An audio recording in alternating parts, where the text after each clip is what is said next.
하나님의 말씀은 요한복음 18장 1절부터 11절까지의 말씀입니다. 봉독해 드립니다.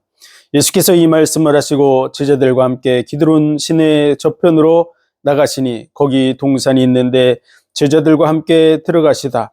거기는 예수께서 제자들과 가끔 모이시는 곳이므로 예수를 파는 유다도 그곳을 알더라. 유다가 군대와 및 대제사장들과 바리새인에게서 얻은 하속들을 데리고 등과 회와 병을기를 가지고 그리로 오는지라. 예수께서 그 당할 일을 다 하시고 나아가 가라사대 너희가 누구를 찾느냐? 대답하되 나사렛 예수라 하거늘 가라사대 네로라 하시니라. 그를 파는 유다도 저희와 함께 섰더라. 예수께서 저희에게 네로라 하실 때 저희가 물러가서 땅에 엎드러지는지라.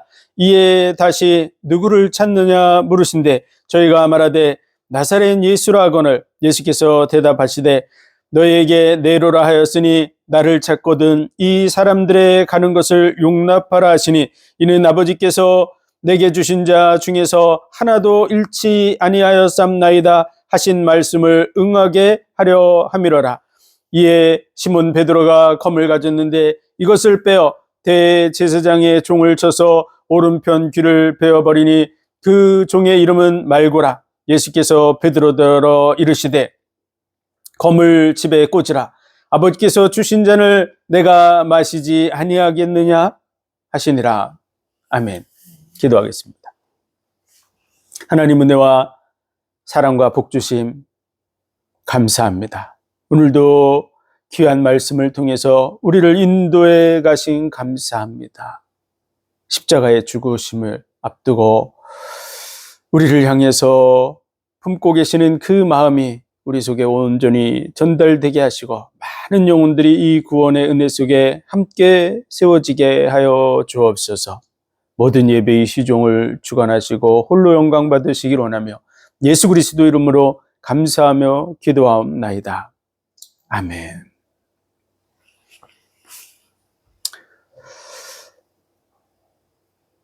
창세전부터 하나님은 우리를 향한 놀라운 계획을 가지고 계셨습니다.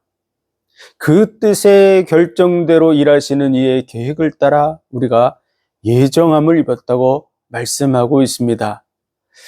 말씀이 육신이 되어서 우리 가운데 오셨습니다. 인류를 향해서 언약을 주시고 그 언약을 역사 속에서 계속 성취하셨던 하나님, 우리에게 대한 사랑을 말씀하시고 아비가 자식을 사랑함처럼 내가 너를 사랑하는 줄로 알아. 여인이 자기 태에서 난 자식을 어찌 잊겠느냐? 그는 잊을지라도 나는 너를 잊지 않는다고.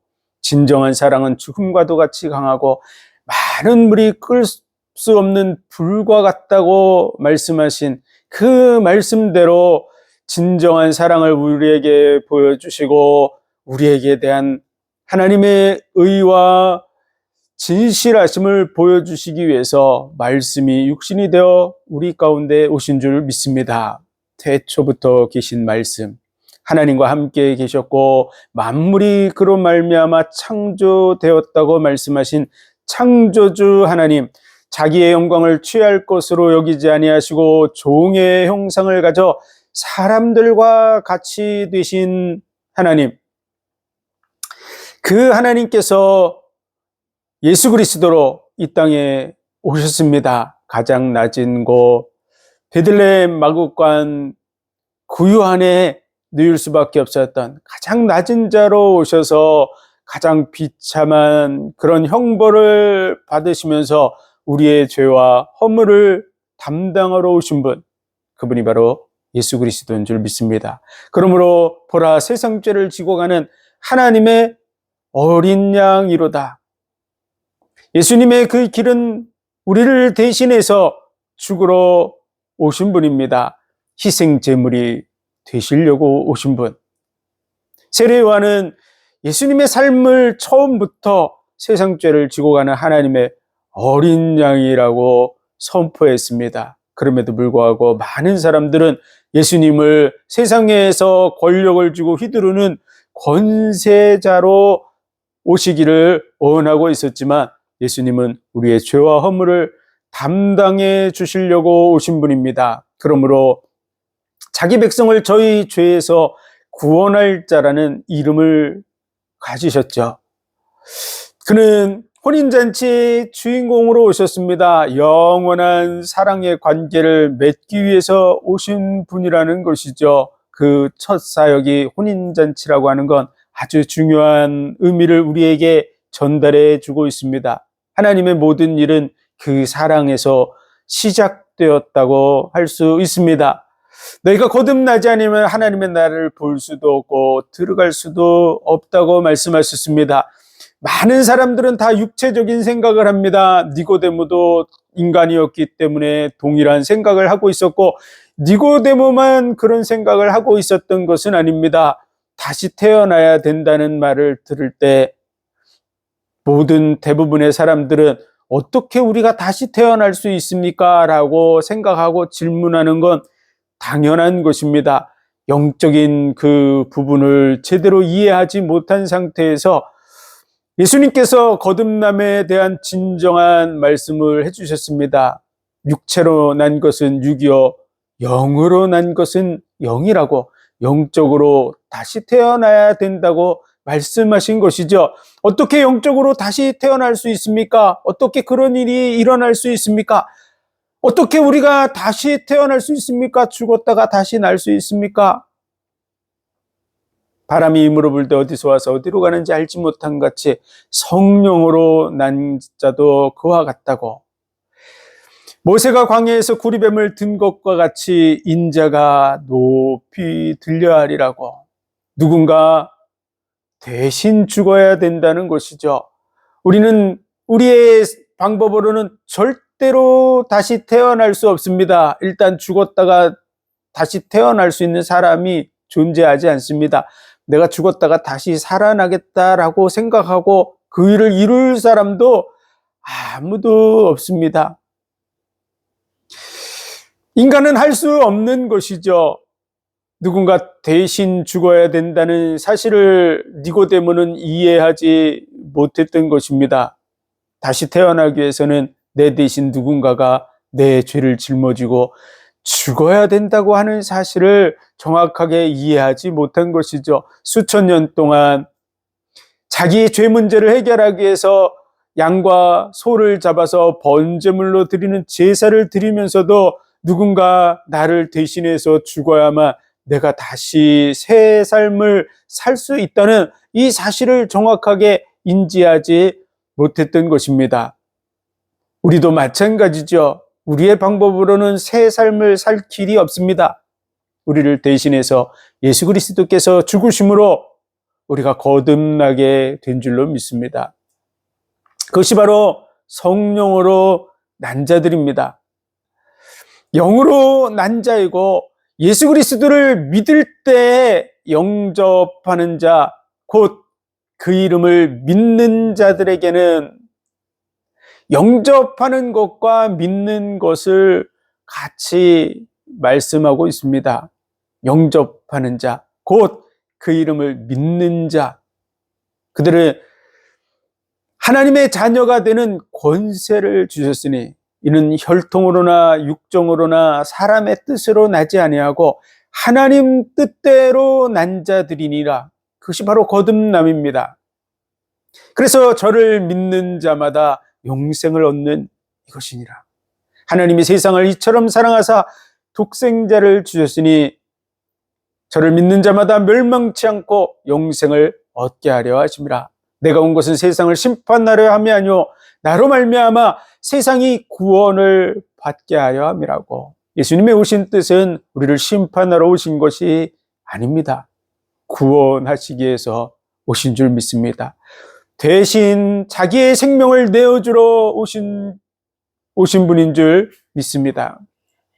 영과 진리로 예배하는 자들을 찾는 줄 믿습니다. 우리가 어떤 것을 해야 되는 게 아닙니다. 어느 곳에서든지 영과 진리로 예수님을 찾고 하나님을 찾는 자들, 그들을 만나 주시는 줄 믿습니다. 진정한 은혜를 베풀 자, 썩어질 양식을 위해서 구하지 말고 영생하도록 있는 양식을 위하여 구하라. 그의 보내신 자를 믿는 것이 하나님의 일이니라. 너희가 성경에서 영생을 얻는 줄 알고 성경을 상고하거니와 이 성경이 내게 대해서 증거하는 것이라고, 성경을 통해서 자신이 어떤 분이신지, 하나님이 어떤 분이신지를 보여주고 계신 줄 믿습니다. 그 말씀이 육신이 되어 오신 예수 그리스도, 나를 믿는 자는 그 배에서 생수의 강이 넘쳐나리라. 나를 믿을 때 받을 성령을 말씀하신 것이죠. 예수 믿는 사람만이 성령을 받을 수 있습니다. 구하라, 찾으라, 두드리라. 그리하면 구하는 이는 얻을 것이요, 찾는 이는 찾을 것이요, 두드리는 이에게 열릴 것이니라고 말씀하시고, 좋은 것으로 주시지 않겠느냐? 그 좋은 것은 바로 성령을 주신다는 것이었습니다. 성령을 받는 유일한 길, 그것이 바로 예수님을 믿는 것입니다. 성령이 들어오심으로 우리가 거듭나게 되고 양자의 영을 받아서 양자가 되고, 그리고 하나님의 나라를 유업으로 받을 자가 되는 줄 믿습니다. 그 사람을 가리켜서 성령으로 인친 자라고 말하고 있는 것입니다. 거듭난 자. 우리가 거듭나는 것은 우리의 뜻으로 되는 것이 아닙니다. 하나님의 은혜로 된 줄로 믿습니다. 하나님의 주권 속에 있기 때문에 하나님은 변하지 않습니다. 어제나 오늘이나 영원토록 동일하신 분입니다. 그러므로 그 약속은 변개되지 않습니다. 그 언약을 붙들고 승리하는 그러한 삶을 살아가시길 주의 이름으로 축원드립니다. 가늠한 여인이 잡혀왔을 때 그 자리에 돌을 들고 칠 수 있는 유일한 분은 예수 그리스도밖에 없었습니다. 그러나 예수님은 나는 너를 정죄치 않겠다고 말씀하셨죠. 우리를 용서해 주러 오셨기 때문에 그렇습니다. 그 가늠한 여인은 바로 우리와 같습니다. 우리는 바로 세상 속에서 온갖 욕심들을 인해서 가늠하는 자의 자리에 있는 것입니다. 정신적으로, 영적으로, 육신적으로 물질의 우상을 숭배하는 그런 자리에 있는 것과 마찬가지죠. 쾌락의 우상을 숭배하고 자기 욕심의 우상들을 세우고 그것을 위해서 달려가는 자들과 마찬가지입니다. 가늠하는 그러한 여인과 같이 우리는 다 연약하고 죄인의 모습을 가지고 있습니다. 예수님은 우리를 돌을 들고 치려고 오신 분이 아닙니다. 용서해 주러 오신 분인 줄 믿습니다. 우리가 우리의 죄를 해결할 수 없다는 것을 알기 때문에 우리 죄를 대신 해결해 주시려고 오신 분, 그 죄 문제를 해결하기 위해서 십자가를 지신 줄 믿습니다. 그 처참한 고통을 감내하면서도 우리 죄를 용서해 주시고 구원하기를 원하는 그 마음이 십자가를 통해서 나타난 줄로 믿습니다. 우리는 십자가를 통해서 하나님의 마음을 읽을 수 있어야 됩니다. 우리의 영적인 눈을 뜨게 하신 분, 우리는 영적인 눈을 떠야 됩니다. 이 세상이 육신적인 거에 많이 발달되어 있는데 영적인 눈을 뜨면 하나님이 보이고 하나님의 그 중심이 보여질 수밖에 없습니다. 내가 이른 말이 영이요 생명이라고, 살리는 것은 영이니 육은 무익하다고 말씀하시는 그 말씀의 의미가 뭔지를 이해하게 됩니다. 예수 그리스도를 통해서 이루시는 그 구원과 하나님과의 관계의 회복, 그 속에서 하나님이 원하시는 것이 뭔지를 알게 되는 것, 그것이 바로 영적인 눈을 뜨는 것입니다. 나는 선한 목자라, 선한 목자는 양들을 위하여 목숨을 버리느라고. 유일한 구원자, 우리를 위해서, 온 인류를 위해서 목숨을 버리시는 분, 사랑하는 자는 율법을 다 이뤘다고 양들을 사랑함으로 목숨을 버리러 오신 분, 우리를 구원하러 오신 분입니다. 나는 부활이요 생명이니 나를 믿는 자는 죽어도 살 것이요 살아서 나를 믿는 자는 영원히 죽지 아니하리라.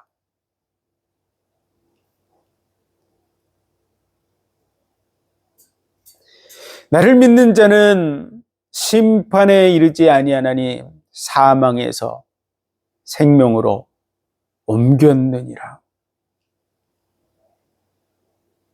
예수 그리스도께서 우리 죄를 짊어지시고 모든 문제를 완전하게 다 끝낸 것이 2000년 되었습니다.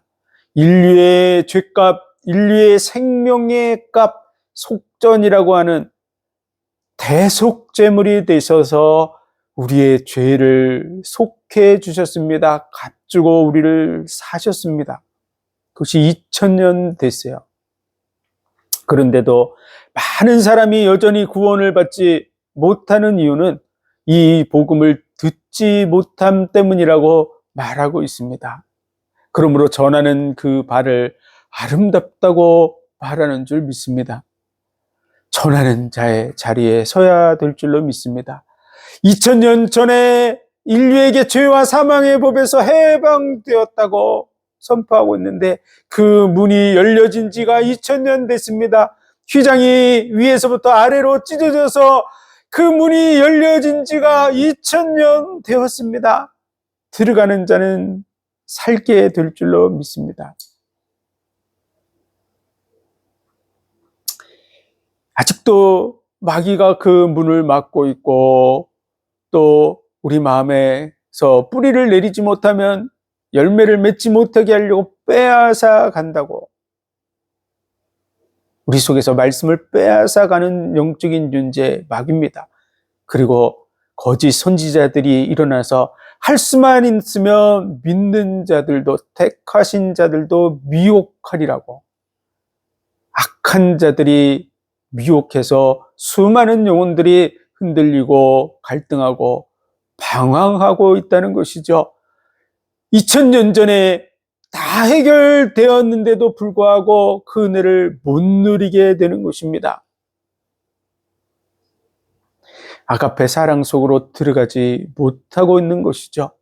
우리는 이 하나님의 마음, 십자가를 지고 죽으시면서까지 우리를 구원하시려고 하셨던 하나님의 마음을 이해하고 그 자리에 서고 그 아버지의 마음을 자녀들에게 전달하는 자리에 서야 될 줄로 믿습니다. 그래서 자녀들의 마음이 아버지의 그 사랑을 생각하고 돌이킬 수 있도록 만드는 일을 해야 될 줄로 믿습니다.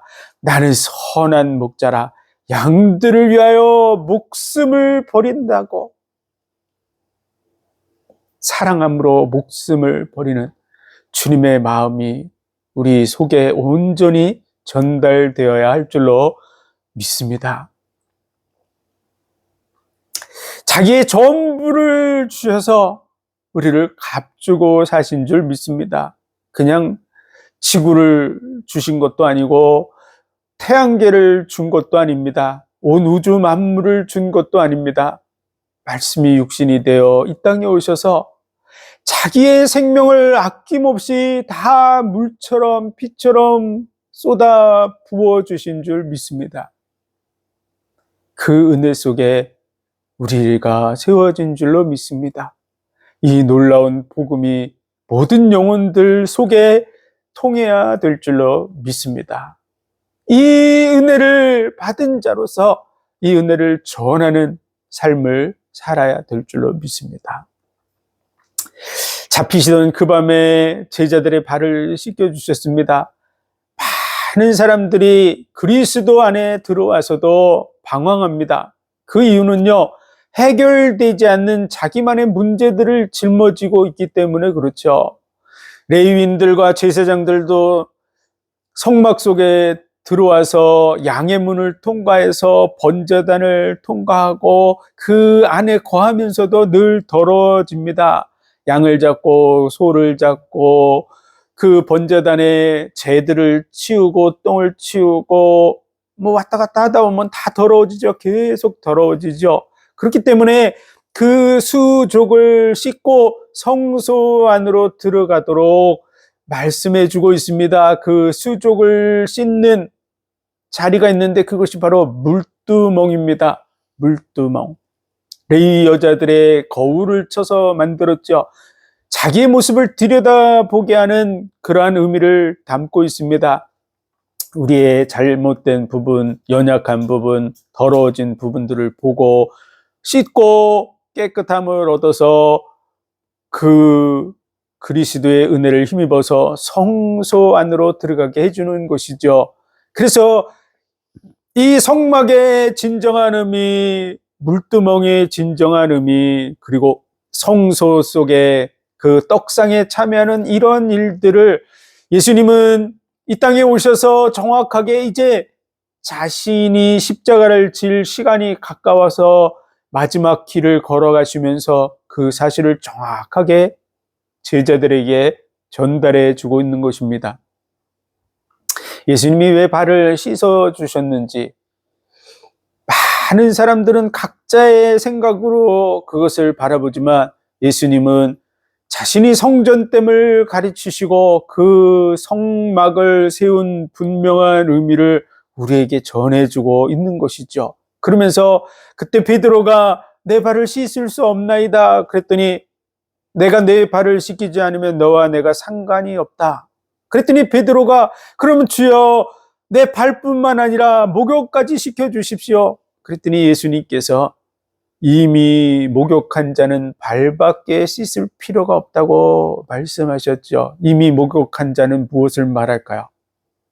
그것은 사실은 번제단에서 예수 그리스도께서 죽으심으로 번제물이 되심으로 그 은혜를 입은 자들을 말합니다. 그런데 제자들은 그 은혜 속에 들어와 있을까요? 네, 당연한 말이죠. 어떻게 그 은혜 속으로 들어갑니까? 예수 그리스도의 그 십자가 대속제물의 그 은혜 속으로 들어가는 방법이 바로 믿음입니다. 번제단의 은혜를 내 것으로 받아들이는 것, 양을 잡아서 죽이면 내 죄사함이 받는다고 하는 것이 어떻게 믿어질 수가 있습니까? 내가 죽어야 되는데, 내가 도둑질을 했는데 양을 잡아서 죽이면 내 도둑질한 죄가 없어진다. 상식적으로 말이 되는 얘기가 아니죠. 그것은 언약 때문에 이루어지는 것입니다. 상식적으로는 내가 도둑질을 했으면 내가 벌을 받아야죠. 왜 양을 죽입니까? 양을 죽였다고 내 죄사함을 받았다고 생각하는 것 자체가 아주 상식적이지 않습니다. 그런데 그것이 우리에게 약속된 하나님의 언약이죠. 예수 그리스도의 대속의 죽음이 나의 죽음이 된다는 걸 받아들이는 것 자체도 상식적으로는 맞지 않습니다. 그러나 하나님의 언약을 믿는 사람에게는 지극히 당연한 것입니다. 희생제물. 그래서 이 번제단의 양이 죽었는데 그것이 나의 죽음이라고 받아들이는 것이 바로 믿음을 요구하는 것이죠. 하나님이 약속한 대로 이루어질 거라고 하는 믿음이 전제돼야만 그것이 자기 것이라고 하는, 내 죄가 사함받았다고 하는 그런 부분이 인정되는 것이죠. 다시 말해서 제자들에게 대해서 예수님이 이미 목욕한 자는 발밖에 씻을 필요가 없다고 말씀하신 것은 예수 그리스도를 메시아로, 자기의 죄를 대속할 그 메시아 구원자, 메시아라고 하는 사실을 믿는 자라고 하는 사실을 말해주고 있는 것이죠. 그렇기 때문에 이미 목욕한 자라고 믿음 속에 들어와 있습니다. 그런데 그렇지 않은 사람이 있었죠. 그것은 가룟 유다입니다. 그러므로 예수님께서는 다는 깨끗지 않다고 말씀하셨죠. 왜냐하면 가룟 유다는 믿지 않았습니다.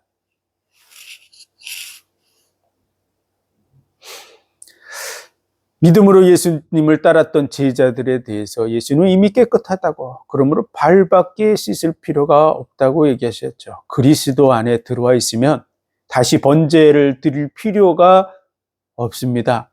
왜냐하면 예수님이 영원한 번제물이 되셨기 때문에 그렇습니다.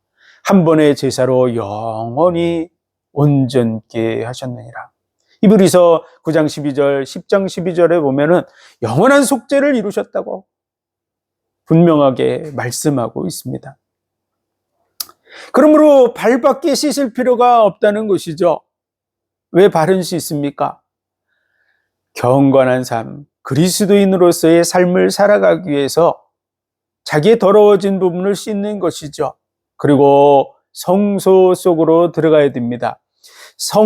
예수님께서 발을 씻어준 것, 그것은 유대인들이 집에 들어오면 저녁을 먹기 전에 자기의 수족을 씻습니다. 그리고 저녁을 먹죠. 그런 것처럼 제자들의 발을 먼저 씻어주시고 그리고 성찬식을 합니다. 떡을 떼어서 나눠주시면서 이것은 너희를 위한 내 살이라고, 포도주를 나눠주시면서 이것은 너희를 위한 내 피라고 말씀하셨는데, 성막 속으로, 성소 속으로 들어가면 그곳에 떡상이 있고 그 떡상에는 12떡과 포도주 병이 있습니다. 성경 그 어느 곳에도 12떡과 포도주 잔의 진정한 의미를 얘기한 곳이 존재하지 않습니다. 오직 예수님께서 그것이 무엇인지를 설명해 주고 계시죠.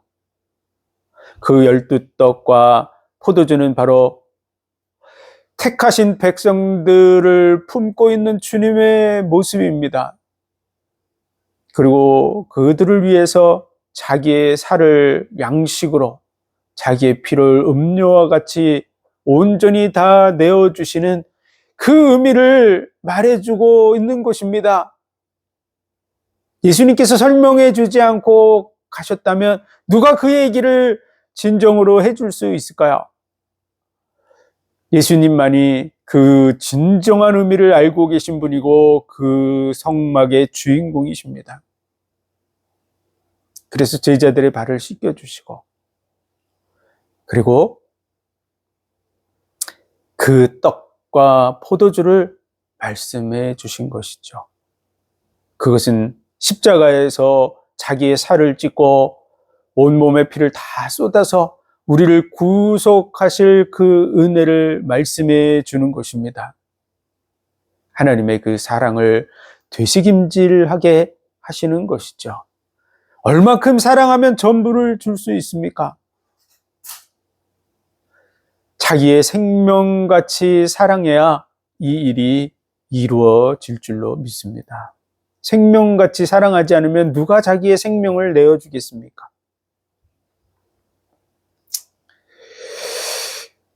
그리고 예수님께서는 내가 새 계명을 너에게 주노니 서로 사랑하라. 너희가 서로 사랑하면 너희가 내 제자인 줄 알리라. 그 사랑은 아가페 사랑입니다. 아가페 사랑을 말씀하신 것이죠. 우리가 그리스도인이라도 사랑을 어떤 사랑으로 하느냐에 따라서 많은 사람들이 온전하게 쓰기도 하고 그렇지 못하기도 합니다. 아가페 사랑을 가지고 있으면 상대방이 잘 되는 것을 위해서 기도하고 기뻐하게 되어 있습니다.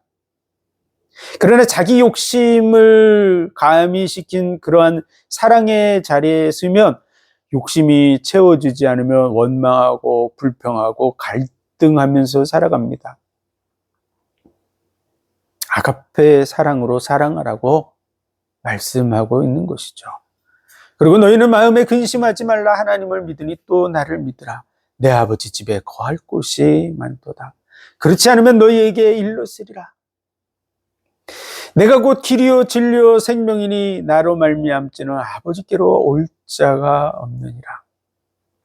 나밖에는 없다. 걱정하지 마라. 너희가 나를 믿고 따르니 내 아버지 집에 가게 될 것이라고 말씀해 주고 있는 것이죠. 그리고 너희를 고아와 같이 버려두지 아니하고 성령을 보내서 영원토록 함께 있게 하리라고. 왜 그렇게 얘기했을까요? 걱정하지 말라. 오시면 왔다 갔다 하지 않고 영원히 같이 있게 되니까 걱정하지 말아라 하시는 거죠. 내가 간다고 걱정하지 말라. 만약 성령께서 왔다 갔다 하시면 예수님께서 얘기해 주셨겠죠. 너희가 이렇게 하면 성령은 떠나가시고 이렇게 하면 너희 성령께서 와서 도와줄 거니까 성령의 도움을 받아라 이렇게 얘기하셨을 텐데 그렇게 얘기하지 않고 마음에 근심하지 말라고 얘기하면서 또 너를 고아와 같이 버려두지 않고 보혜사를 보내서 영원히 함께 있겠다고 한 것은 아무것도 걱정하지 말라는 것이죠. 걱정이 안 되는 것이 그게 진짜 제대로 믿음을 가진 것입니다. 내가 걱정하고 있습니까? 아직도 성령이 나를 떠날 거라고 생각하는 마음이 혹시라도 있습니까? 그렇다면 아직도 그 말씀이 믿어지지 않는 것이죠. 그리고 예수님의 그 사랑도 온전히 믿어지지 않는 겁니다. 십자가에 못 박혀 죽기까지 사랑하셨는데 전부를 내어주시기까지 사랑하셨는데 그게 안 받아들여지는 거. 그게 안타까운 일이죠. 그 마음이 통해야 될 줄로 믿습니다. 나는 포도나무여 너희는 가지니. 포도나무와 가지는 한 몸입니다. 예수님이 지금 조금 몇 시간 있으면 이 말씀을 하신 건 성찬을 끝내고 이제 겟세마네 동산에 가기 직전에 해주시는 말씀이죠. 이제 조금 있으면 십자가를 지러 가셔야 돼요. 왜 십자가를 지십니까?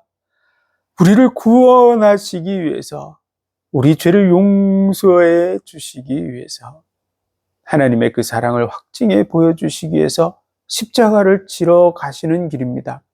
이 세상에서 다른 걸 구하려고 십자가를 지신 것은 아무것도 없습니다.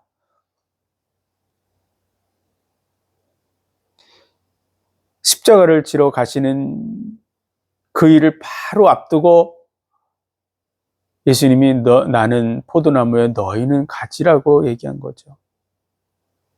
그리고 내 안에 거하라. 요한복음 15장의 핵심 단어는 내 안에 거하라는 것입니다. 그러면 절로 열매를 맺게 됩니다. 우리가 너희가 노력을 해야 열매 맺는다 이렇게 돼 있지 않습니다.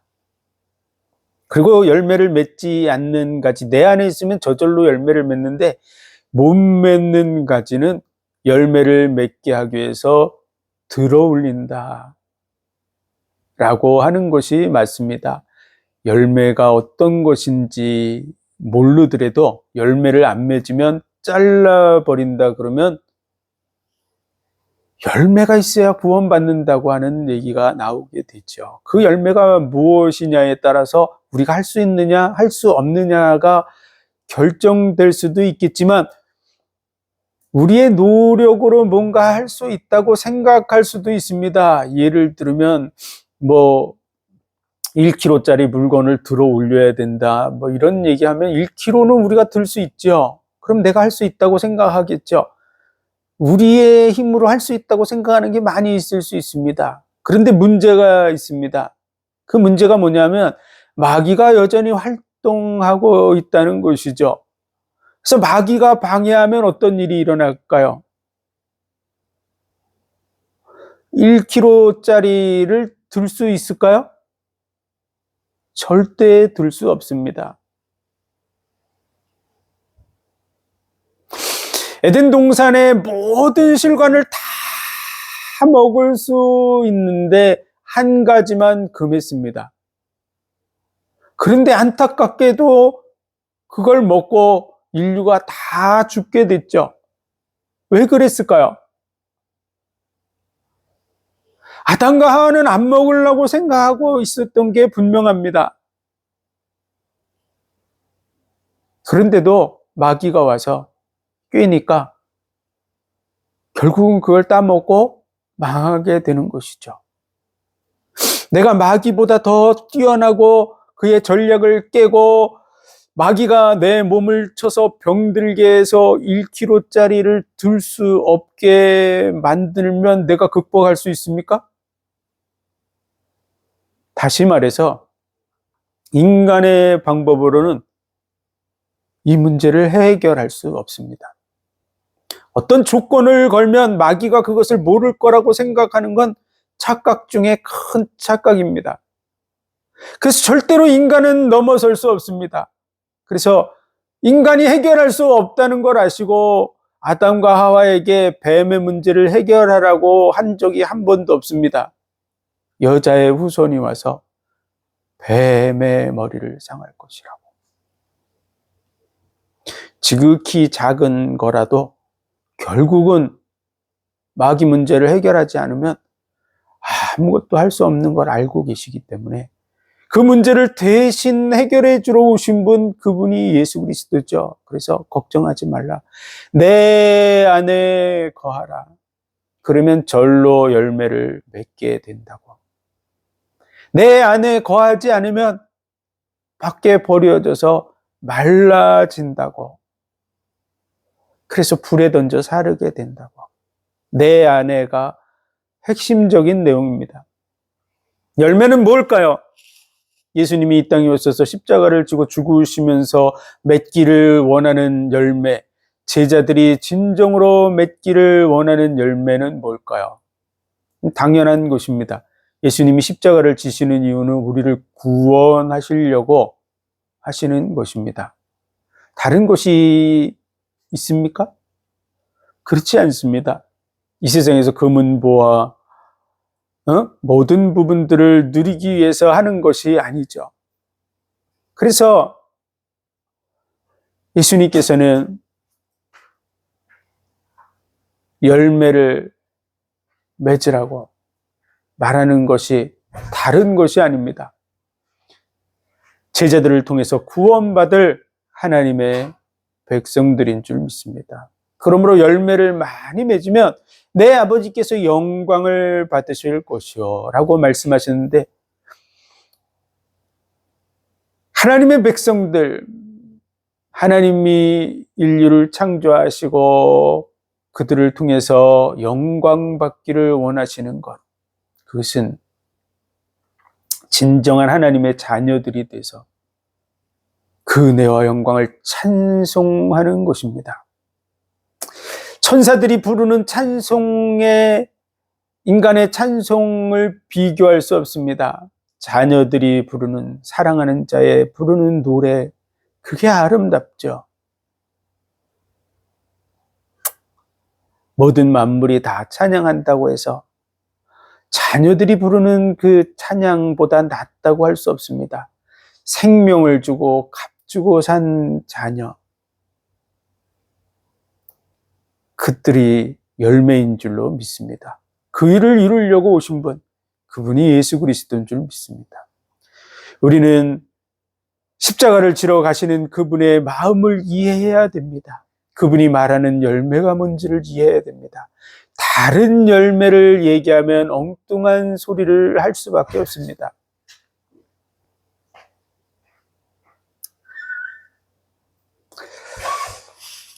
성령을 보내주셔서 죄에 대해서, 의에 대해서, 심판에 대해서 알게 하신다고. 그 죄는 저희가 나를 믿지 아니함이라고. 의는 내가 아버지께로 가니 너희가 다시 나를 보지 못하며, 심판에 대하여라면 세상 임금이 벌써 심판을 받은 것이라고 성령이 오시면 이와 같이 우리에게 알려주신다고 말씀하고 있습니다. 그리고 예수님은 자신이 이제 마지막 십자가를 지실 일을 통해서 자신을 영화롭게 하고 하나님을 영화롭게 하시라고 말합니다. 영생은 참 하나님과 그의 보내신 자 예수 그리스도를 아는 것이라고. 십자가의 그 죽으심을 통해서 창세 때부터 말씀하셨던 그 언약의 성취를 이루는 거죠. 생명을 내어줌으로 약속을 지키시는 하나님, 믿을 수 있는 하나님, 우리를 죽기까지 사랑하시는 하나님, 그럼으로써 하나님을 하나님 댁에 드러내 나타내는 현장이 바로 십자가인 줄 믿습니다. 그리고 제자들을 위해서 기도합니다. 아버지의 말씀은 진리니이다. 그 진리로 저희를 거룩하게 구별하옵소서. 그리고 이 일을 통해서 복음을 받을 자 그들도 위함입니다라고. 그게 바로 예수님의 마지막 기도와도 같이 제자들에게 떡과 포도주를 나눈 그 만찬 자리에서 하나님 앞에 올린 기도입니다. 그리고 오늘 본문의 말씀은 이제 그 일을 마치고 시간이 되어서 겟세마네 동산에 올라가셨습니다. 겟세마네 동산, 겟세마네라는 뜻은 기름의 틀이라고 하는 그런 의미를 가지고 있습니다. 기름을 짜는 그러한 틀이죠. 예수님은 그곳에서 정말 기름을 짜내는 것 같은, 자신의 진액을 짜내는 것 같은 기도를 합니다. 아버지여, 할 수 있거든 이 잔을 내게서 옮기시옵소서. 그러나 나의 원대로 마옵시고 아버지의 뜻대로 되기를 원하나이다.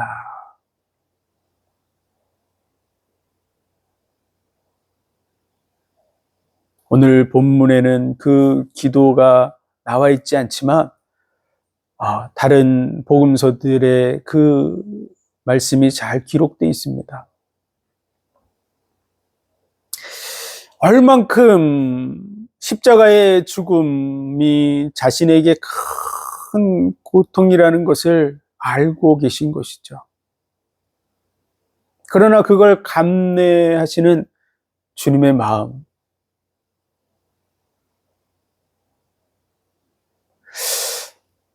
뭐 그걸 가지고 그렇게 고민하셨을까 이렇게 생각하십니까? 그렇게 혹시라도 생각하는 사람이 있다면 정말 자기의 몸을 채찍으로 때리듯이 살을 찢듯이 그런 고통을 자신이 겪어보지 않았기 때문에 그렇습니다. 예수님께서 당하셨던 그 처참한 고통을 공감하지 못하는 이유는 자신이 고통을 직접 경험해보지 못했기 때문에 그렇죠. 6시간 반 동안 떼약볕 속에 매달려서 내가 목마르다고 뼈 마디 하나하나가 몸무게 때문에 빠지는 뼈 마디들이 다 하나씩 뚝뚝 빠지는 그 고통 속에서 죽음을 맞이할 수밖에 없었던 그 고통을 겪어보지 않은 사람들이 얘기하는 것이죠. 왜 그와 같이 엄청난 고통, 그 어느 누구도 쉽게 겪어볼 수 없는 그 십자가의 고통을 짊어지셔야만 했을까요?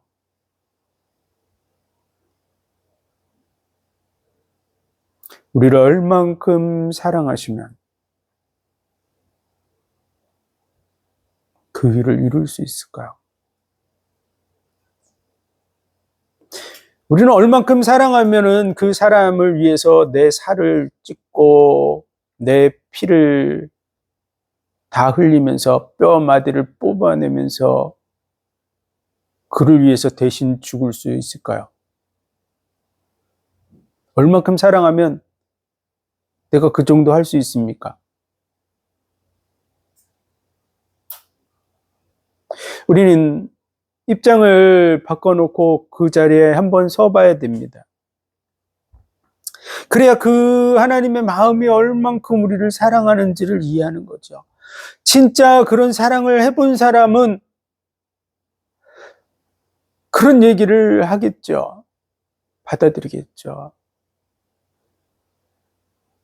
죽어가는 자식을 위해서, 총탄에 맞아서 피를 흘린 그 자식을 위해서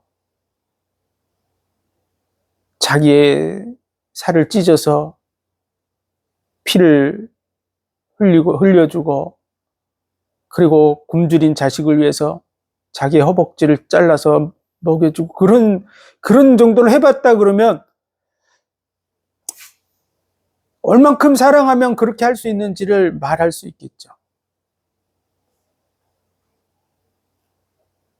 얼만큼 사랑하시는지를 우리는 정말 이해해야 될 줄로 믿습니다. 진정 사랑하면 자기 허벅지를 잘라서 주겠죠. 쉬운 일은 아닙니다. 겟세마네 동산에서 기도하시는 그분,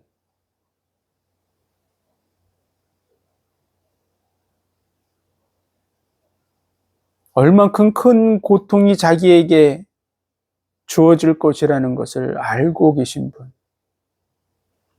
그러나 주여, 내 뜻대로 마옵시고 아버지의 뜻대로 되기를 원합니다.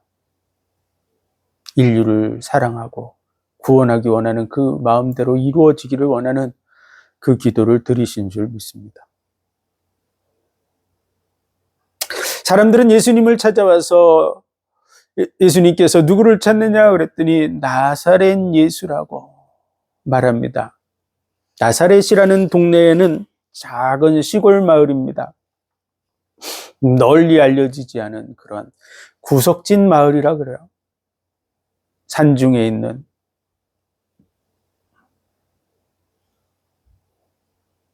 그래서 빌립에게 복음을 전했을 때 나사렛에서 무슨 선한 것이 나겠느냐고 나다나엘이 그 얘기를 했죠.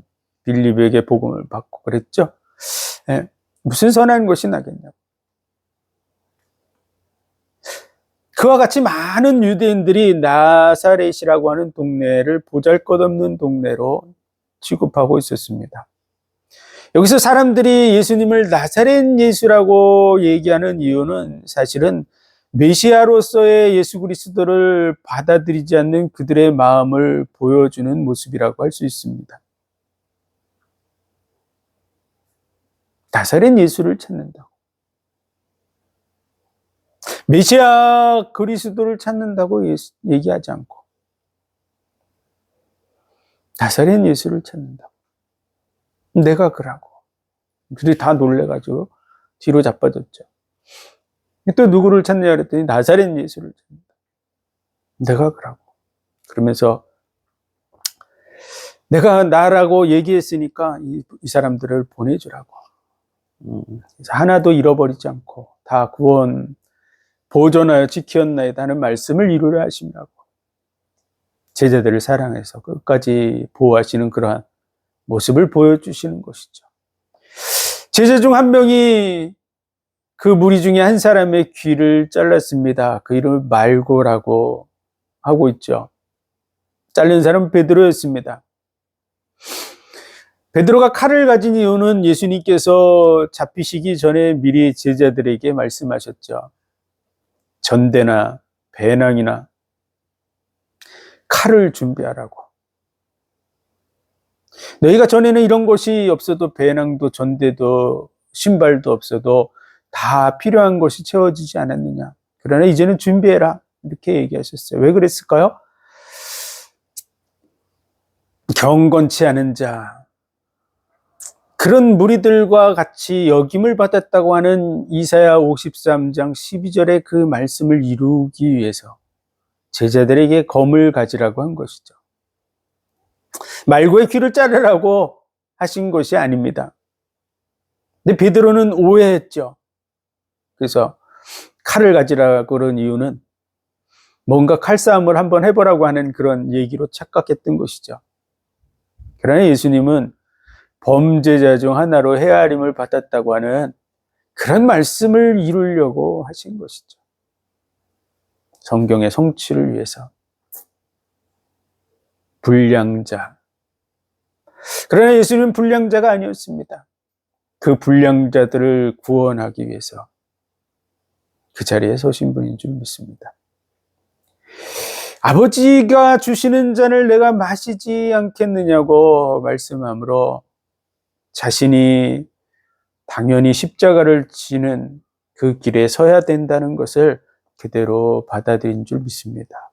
우리를 사랑하시는 하나님, 그 이름이 바로 예수입니다. 자기 백성을 저희서 구원할 자, 그 이름이 예수인 줄 믿습니다. 여호와 나는 나다, 스스로 있는 자, 절대자의 호칭, 그 이름의 의미가 절대자를 나타내주고 있죠. 나는 나다라고 할 수 있는 분은 오직 하나님밖에 없습니다. 개중에 많은 사람들이 나는 나야 이런 표현들을 하는데 대부분 그 사람들은 다 불량한 사람들입니다. 말한 것을 100% 지키는 사람 한 사람도 없습니다. 그래서 나는 나야 라는 분은 그 부분을 그대로 말한 것을 이룰 수 있는 사람만이 나는 나야 라고 말하는 거죠. 그런데 나는 나야 라고 얘기해 놓고 말한 것을 바꾸는 변질된 모습을 보여주는 사람은 그 자리에 설 수 없습니다. 절대자, 말씀하신 것을 성취할 수 있는 분만이 쓸 수 있는 말, 그게 바로 나는 나야.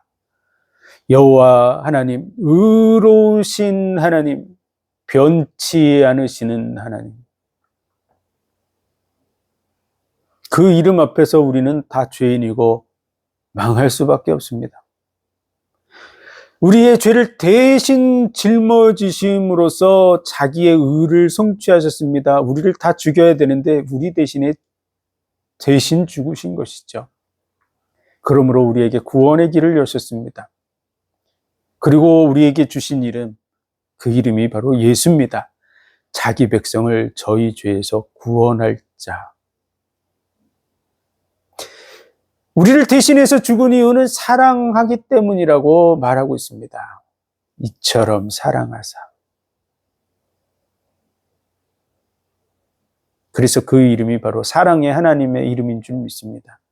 천하 인간의 구원 얻을 만한 다른 이름을 우리에게 주신 일이 없습니다. 그 이름 바로 예수입니다. 사랑의 하나님 앞에서만 우리는 구원 얻을 수 있습니다. 의의 하나님 앞에 서서 심판받으면 우리는 구원받을 사람 한 사람도 없습니다. 그 사랑 앞에서 우리가 대속함을 입고 자녀가 되고 영원한 나라를 유업으로 받게 되는 줄 믿습니다. 아버지가 주시는 잔을 내가 마시지 않겠느냐. 우리를 사랑함으로 우리가 짊어져야 될 죄와 저주와 그 비참한 고통, 지옥의 형벌과도 같은 고통을 대신 받으신 분, 그분이 바로 예수 그리스도인 줄 믿습니다. 이 예수 그리스도의 십자가의 대속의 죽음을 받아들이지 않는 사람은 어떻게 될까요? 때가 되면 모든 사람은 다 육신을 벗고 영의 세계로 들어갑니다. 그러므로 이승을 떠났다 그럴 때 그건 육신 얘기를 안 합니다. 육신은 바로 죽으면 그 자리에 있는데 그 육신 그 자리에 있잖아요. 근데 떠났다고, 이승을 떠났다고, 죽는 순간부터 떠났다 그러죠. 돌아가셨다. 어디로 돌아가셨을까요? 이 자리에 있는데 육신 얘기가 아닙니다. 영혼 얘기죠. 영혼이 떠나갔다고 하는 얘기죠. 영혼의 세계로 들어가게 됩니다. 영혼의 세계로 들어갈 때 영적 눈이 다 열리게 됩니다. 지금 귀신이 눈에 안 보입니까? 그러나 때가 되면 귀신이 보입니다. 타락한 천사들이 귀신 역할을 하고 있죠. 또 천사들이 보입니다. 영혼의 세계가 열려집니다. 언제? 육신을 떠나 영혼의 세계로 들어가기 전에 100% 열려집니다. 그래서 영적인 사실을 다 보게 됩니다. 그리고 알게 되죠. 자신이 어디에 갈지 자기가 압니다.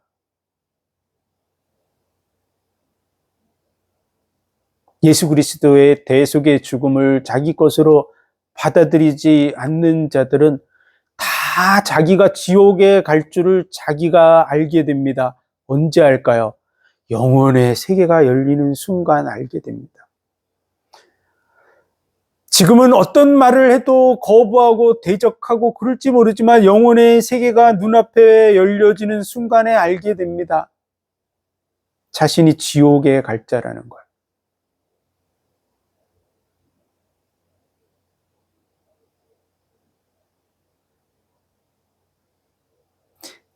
지옥과 같은 고통을 우리 대신에 짊어지신 그 예수 그리스도의 대속의 은혜가 임한 지가 2000년이나 되었습니다. 누구든지 주의 이름을 부르는 자는 구원을 얻으리라고 말씀하고 있는데 누구에게나 열려져 있는 이 구원을 거부한 사람들은 예수님이 짊어졌던 그 고통을 자신들이 다 짊어지고 가게 됩니다. 이 복음을 듣고 영적인 사실을 깨닫고 예수 그리스도의 십자가의 대속의 은혜와 그 사랑 안으로 들어오시기를 내 안에 거하라고 그 복과 은혜를 누리시길 바랍니다. 그 은혜를 전달하는 삶을 살아가시기를 주의 이름으로 축원드립니다. 기도하겠습니다. 하나님 은혜와 사랑과 복 주심 감사합니다. 전부를 내어주시면서 우리를 구속하신 줄 믿습니다. 기름을 짜는 것과 같은 그 고통을 겪으면서 우리가 져야 될 고통을 대신 짊어지신 줄 믿습니다. 그 은혜를 받아들이는 자의 자리에 서게 하여 주옵소서. 예수 그리스도 이름으로 감사하며 기도하옵나이다. 아멘.